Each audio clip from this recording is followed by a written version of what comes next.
دغه د ماینز او منرل ایکټ جوړ شوی دی دا ستا ټول شتمني او پنجاب ته ورکوي. حمایت یې چا کړی دی؟ حمایت یې جمعیت علما اسلام کړی دی په دغه اسمبلۍ کې. حمایت یې ان پی کړی دی په دغه اسمبلۍ کې. جمعیت علما اسلام هم لګیا دی، ټول اسلامي دغه لګیا دي. د فلسطین دپاره جلوسونه دي، جلسې دي، هړتالونه دي.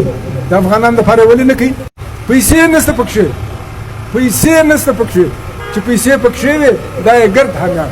چې دا خبره هېره نه کوي دا کډوال، دا چا راوستل، چا وروزل او چیرې میشت راوستلي مسلم لیگ دي، پیپلز دي، جماعت اسلامي دي، جمعیت علما اسلام دي، اهل حدیث دي، اهل سنت دي او دې زورورو خانانو ملکانو دې راوستل. هغه چیرې ورک دي؟ هغه په کار دی چې راووځي چې دا زموږ میلمانه وو دا ولې ځایروي؟ هغه خپل کار وکړي. افغان کډوالې شاتورې و تا ته پرېښو.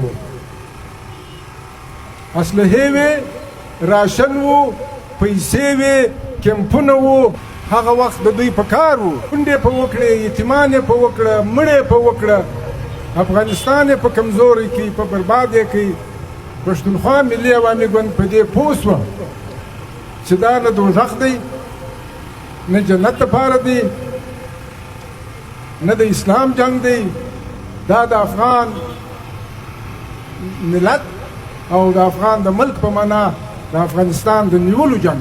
واحد پارټۍ و پښتونخوا ملي عوامي پارټۍ چې دا جهاد نه دی، دا مجاهد نه دی، دا غازی نه دی.